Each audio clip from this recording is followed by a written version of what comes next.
สำหรับพี่น้องนะครับก็คงสิได้เห็นผู้ใหญ่บ้านได้โพสต์ขอความนะครับบอกว่า5555พ่อได้โอกาสก็เหยียบเลยนะขอโทษนะล่มฉันลงบ่ได้หรอกเพราะฉันบ่เคยกันแกล้งใครหรือคิดทำลายใครหรือคิดอิจฉาริษยาใครและบ่เคยอิจฉาคนที่เขาประสบความสำเร็จไว้ตั้งแต่อายุยังน้อยจ้าเป็นหยังครับผู้ใหญ่บ้านจังได้โพสต์ขอความแบบนี้นะครับพอก่อนหน้านั้นกับประเด็นที่มันเกิดกับต่างๆหน้า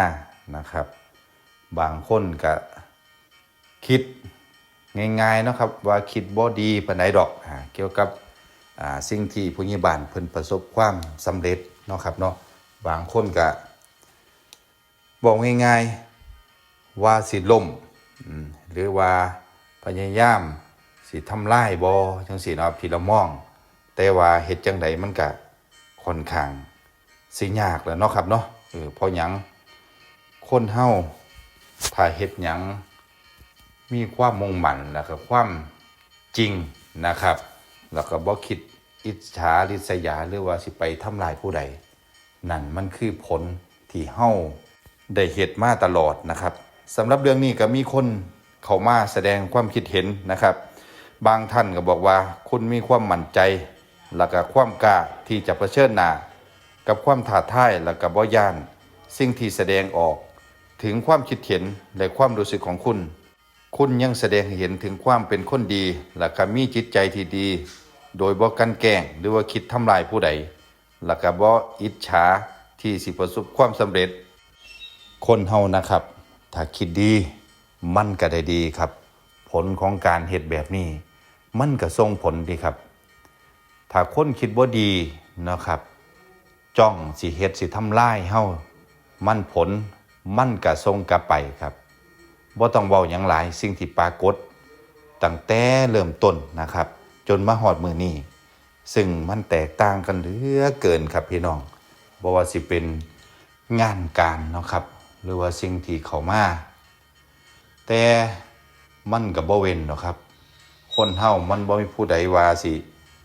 เห็นตามหรือว่าคิดหรือว่าสนับสนุนเฮาในสิ่งที่เฮาประสบความสำเร็จหรอกครับเพราะจิตนะครับมันก็มีความคิดที่แตกต่างกันหลายคนก็คงฮู้นะครับบางคนก็สนับสนุนบางคนก็บ่สนับสนุนแล้วก็มาจ้องสิทำลายบ่ว่าสิเป็นชื่อเสียงนะครับหรือว่าอีหยังก็ตามเล็กๆน้อยๆได้เข้ามาบอกมาว่ามาแซะต่างๆหน้าเนาะครับส่วนบางคนก็สนับสนุนอยู่ก็เห็นดีนำเพิ่นอยู่แต่บางคนก็เกินหน้าเกินตาหลายมันก็บ่แม่นเนาะครับ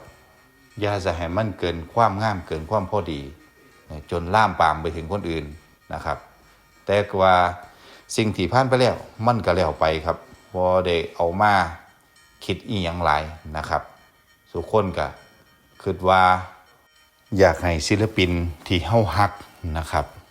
ก็ประสบความสำเร็จส่วนผู้ใดที่เกินเลยไปเพิ่นก็ออกมาขอโทษขออภัยแล้วก็ว่ากันไปครับเพราะว่าทุกอย่างมันก็มีสังคมสิเป็นคนตัดสินเองเนาะครับว่ามันเป็นจังไดเนาะครับส่วนเรื่องจริงที่มันเกิดขึ้นมานะครับบ่ว่าสิเป็น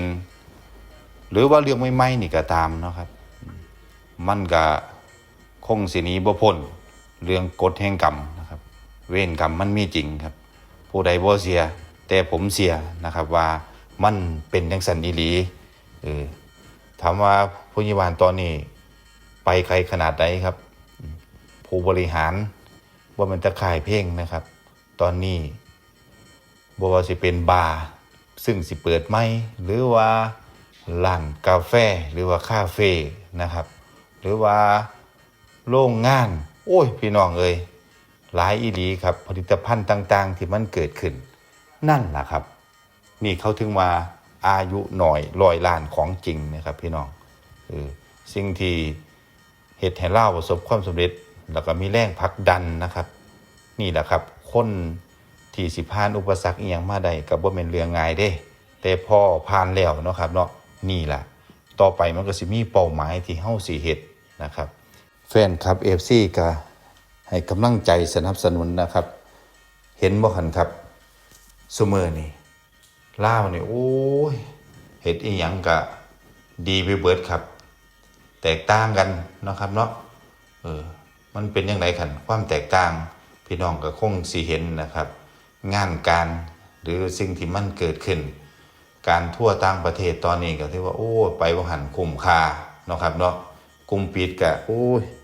หลายครับว้าหลายเพิ่นสิว่าไปซ้ำเติมอีกฝ่ายหนึ่งนะครับมันบ่เป็นการซ้ำเติมนะครับแต่มันสิได้บ่งบอกถึงว่าสิ่งที่เฮาพบเจอมานี่มันก็ถือว่าสาหัสแฮงแล้วพอมันผ่านมาแล้วมันก็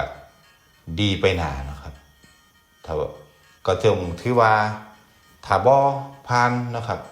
มันต่อไปอนาคตจักสิว่าจังใดนั่นแหละครับเมื่ออดีตก็สร้างม่านครับปัจจุบันแล้วก็บอกอย่างชัดเจนนะครับบ่มีผู้ใดบ่ได้บอกผู้ใดให้ไปว่าอดีตภรรยาเพิ่นเนาะครับเนาะนั่นแหละครับบ่ได้สนับสนุนในสิ่งที่มันเกิดขึ้นนะครับแต่ว่าเราก็ต้องฮู้ล่ะครับเข้าใจกันเท่านั้นล่ะครับว่ามันสิ่งที่มันเกิดขึ้นมันเป็นเรื่องส่วนตัวนะครับส่วนบุคคลผู้ใดสิเว้าจังไดมันก็แล้วแต่สิ่งที่เพิ่นสิเว้าเฮาบ่ได้ไปบังคับเพิ่นเนาะครับสิไปบังคับผู้ใดดอกครับคนจะว่าจะคนแล้วคนมักก็มีคนสั่งก็มีเห็นบ่คั่นแต่ขนาดปัจจุบันเองก็ยังมีคนสั่งครับเห็นบ่คั่นขนาดเฮาเฮ็ดดีปานใดมันก็เว้าก็ว่าคือเก่าครับบ่แม่นว่าเฮ็ดดีแล้วคนสิเห็นว่าเฮาเฮ็ดดีแบบนี้เบิดพอคนมันมองลบมันก็มีคือเก่าครับมันก็ว่าไปแนวนั้นแนวนี้แล้วแต่ก็ต้องเข้าใจนะครับว่ามันสิว่าหยังก็ว่าบ่โลดบ่ต้องไปอันนี้นำแล้วครับไปคิดนำหยังหลายโอ้ยากพี่น้องเอ้ย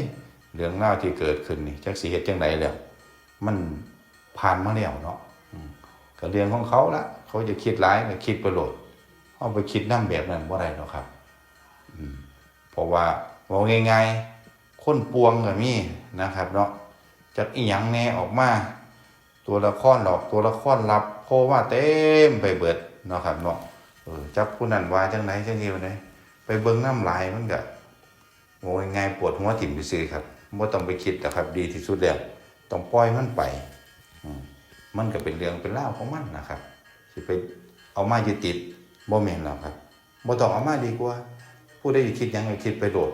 บ่มักก็บ่ต้องเบิ่งมันก็แค่นั้นครับถ้าบ่สั่นก็สิบ่จบบ่สิ้นกันจักเทื่อ